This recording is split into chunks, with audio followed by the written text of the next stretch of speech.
Good morning everyone. बेटा आज शुरू करेंगे हम अपना पाठ मानवीय करुणा की दिव्य चमक। क्षितिज पुस्तक का पाठ नंबर 13 है मानवीय करुणा की दिव्य चमक, जिसके लेखक हैं सर्वेश्वर दयाल सक्सेना।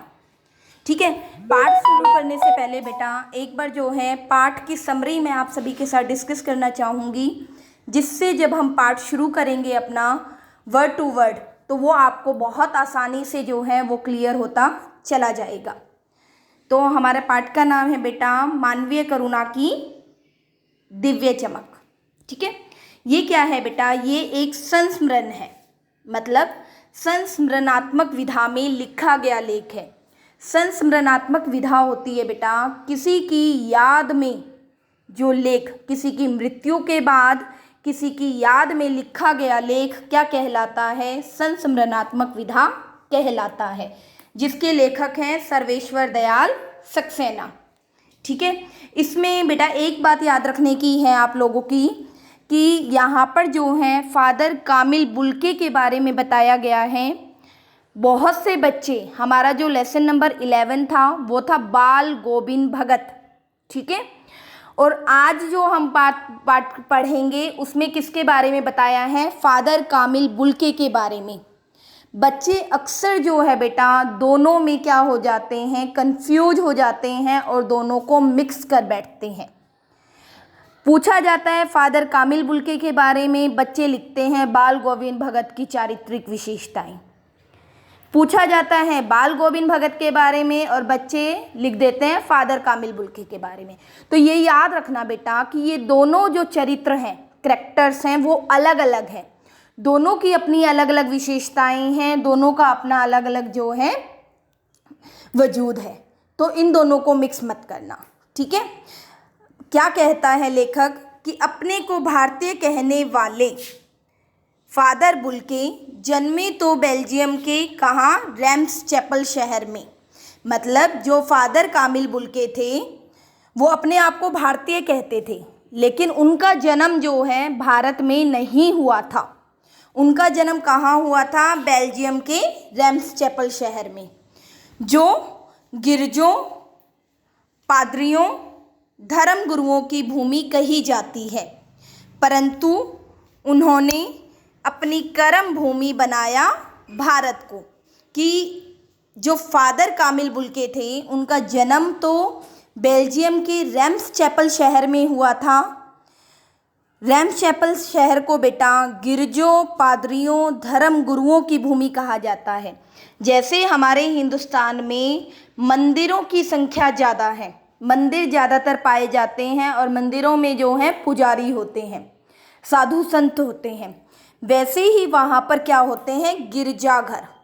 और गिरजाघर में कौन होते हैं? पादरी, जिसको हम फादर कहते हैं। ठीक है, तो रेम्स चैपल शहर को गिरजों, पादरियों, धर्म गुरुओं की भूमि कहा जाता था। लेकिन फादर बुल्के ने जो है अपनी कर्म भूमि, मतलब वो भारत में रहना उन्हें पसंद आया और भारत में ही उन्होंने जो है भारत को अपनी कर्म भूमि बनाया। ठीक है, फादर बुल्के एक सन्यासी थे। सन्यासी मतलब, परंतु पारंपरिक अर्थ में नहीं। इस लाइन को ध्यान से सुनना बेटा कि फादर बुल्के एक सन्यासी थे, परंतु पारंपरिक अर्थ में नहीं। कि जो फादर बुल्के थे वो सन्यासी थे, परंतु पारंपरिक अर्थ में नहीं। ऐसा लेखक ने इसलिए कहा बेटा क्योंकि जो सन्यासी होता है वो क्या होता है? पूरी तरह से मोह ममता को त्याग देता है। जो सन्यासी होता है वो पूरी तरह से क्या है?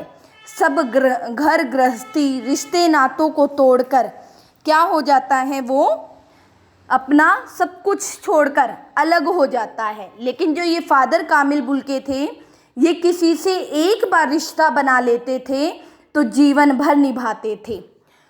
दूसरों के सुख दुख में हमेशा शामिल होते थे। और क्या था? दूसरे को सांत्वना भरे शब्द कहते थे। इसीलिए लेखक ने क्या कहा कि फादर बुल्के एक सन्यासी थे, परंतु पारंपरिक अर्थ में नहीं। सर्वेश्वर का फादर के बुल्के के साथ कैसा संबंध था? अंतरंग संबंध। अंतरंग संबंध होता है बेटा किसी के साथ ऐसा संबंध, परिवार के सदस्यों की तरह जो संबंध, गहरा संबंध था, जिसकी झलक हमें इस संस्मरण में मिलती है। जब हम इस पाठ को पढ़ेंगे तब हमें पता चलेगा कि जो सर्वेश्वर दयाल सक्सेना हैं उनका फादर बुल्के के साथ कितना गहरा संबंध था। ठीक है, पाठ के प्रारंभ में लेखक ईश्वर, ईश्वर यहाँ पर गलत दिया हुआ है, जो श है बेटा वो ये वाला आता है। ठीक है, यहाँ पे ईश्वर गलत है। तो पाठ के प्रारंभ में लेखक को ईश्वर से शिकायत है कि फादर के रगों में दूसरों के लिए मिठास भरे अमृत थे। ठीक है, तो वह क्यों जहरबाद से मरे। बेटा जहरबाद जो है इसके लिए हमारे पाठ में यूज है गैंग्रीन नामक वर्ड, और यहाँ पर जो है बेटा गैंग्रीन नामक जो ये रोग है जहरबाद, ये कैसा रोग है बेटा, ये एक तरह का, इसमें क्या होता है हमारे शरीर में जहरीला फोड़ा हो जाता है, और जिसके कारण अंत में व्यक्ति की कष्टदायी, मतलब वो तड़पता हुआ मर जाता है। तो यहाँ पर लेखक जो है बेटा ईश्वर से शिकायत कर रहे हैं। मतलब जब ये पाठ का आरंभ होगा तो शुरुआत में ही किस चीज़ से होगा, लेखक के द्वारा ईश्वर से शिकायत करते हुए कि एक ऐसा व्यक्ति जिसके अंदर सभी के लिए करुणा भरी हुई थी, ममता भरी हुई थी, जो दूसरों के सुख दुख में हमेशा शामिल रहता था, उनके सुख दुख में मतलब क्या था, सांत्वना भरे शब्द कहता था, ऐसे व्यक्ति की मृत्यु इतनी कष्टदायी क्यों हुई। लेखक किससे पूछ रहा है, ईश्वर से।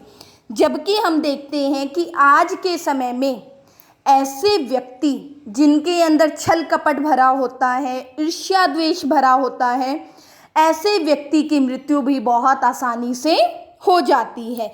इसीलिए लेखक किससे प्रश्न कर रहा है, ईश्वर से। क्या कहता है कि वे प्राणी को गले लगाते थे, वे इलाहाबाद लेखक से मिलने हमेशा आते थे। ठीक है, सर्वेश्वर दयाल सक्सेना जी फादर को याद करके अवसाद, अवसाद का मीनिंग क्या होता है बेटा, दुख, कि दुख से भर जाते थे, अवसाद से भर जाते हैं। उसे वे दिन याद हैं जब वे परिमल की, परिमल यहाँ पर क्या है बेटा, एक संस्था है, एक समूह है, कैसे लोगों का, जो कवि सम्मेलन करते हैं, साहित्यकारों का, लेखकों का एक समूह है परिमल। तो उसे वे ये दिन याद आते हैं जब वे परिमल की गोष्ठियों में पारिवारिक रिश्तों के रूप बंधे थे। मतलब जो ये परिमल समूह था उसमें फादर कामिल बुल्के एक बड़े होने के नाते जो है क्या करते थे, बेबाक, बेबाक होता है स्पष्ट राय देना, कि जिसकी रचना अच्छी होती थी अच्छी बताते थे, और जिसकी रचना में कोई कमी होती थी तो कमी बताते थे। ठीक है, तो उन गोष्ठियों के वो दिन किसको याद आ रहे हैं, लेखक को याद आ रहे हैं। रचनाओं, सुझाव और बेबाक, बेबाक में स्पष्ट राय देना। ठीक है, किसके बारे में, रचनाओं के बारे में। घर के उत्सवों में बड़े भाई की तरग लिखा हुआ है बेटा, यहाँ पे आएगा तरह, आशीष देना उनका स्वभाव था, कि वो जो लेखक की रचनाएं थी उनमें अपने सुझाव भी देते थे कि कैसे लेखक जो है अपनी रचनाओं को और भी अच्छा कर सकता है। उसके अलावा लेखक के घर में जब भी कोई उत्सव होता था तो वो बड़े भाई की तरह जो हैं हमेशा आशीर्वाद देने के लिए खड़े रहते थे। लेखक के पुत्र का अन्नप्राशन, अन्नप्राशन होता है बेटा पहली बार बच्चे के मुंह में अन्न का जो है निवाला खिलाना, या अन्न का मतलब जो है अन्न चखाना, जिसको आप कह सकते हो। पहली बार जो छोटा बच्चा होता है, कई घरों में क्या होती है, ये एक रस्म होती है कि जब पहली बार बच्चे को कुछ अन्न खिलाया जाता है, क्योंकि उससे पहले बच्चा जो है दूध पर ही रहता है, तो उस रस्म को कहते हैं अन्नप्राशन। तो लेखक के पुत्र का अन्नप्राशन भी किसने किया था, फादर बुल्के ने, कि फादर बुल्के ने पहली बार जो है लेखक के बेटे को अन्न का जो है स्वाद करवाया था। उनकी नीली आंखों में वात्सल्य तैरता रहता था। वात्सल्य मतलब प्रेम तैरता रहता था। ठीक है। फादर जब बेल्जियम में इंजीनियरिंग के अंतिम वर्ष में थे तभी उनके मन में सन्यासी बनने की भावना, इच्छा जाग उठी। कि फादर बुल्के जब बेल्जियम में इंजीनियरिंग कर रहे थे और उसके लास्ट ईयर में, अंतिम वर्ष में थे, कि ऐसा नहीं था कि फादर कामिल बुल्के जो हैं अकेले थे, इनका एक परिवार था। इनके पिता थे, माता थी, 2 भाई थे और बहन भी थी, कि एक भरा पूरा परिवार था। ऐसा व्यक्ति जो है और इंजीनियरिंग कर रहा था, लेकिन जैसे ही वो अंतिम वर्ष में आए उनका क्या हो गया, हृदय परिवर्तन हो गया, उनके मन में सन्यासी बनने की भावना जाग उठी। ठीक है।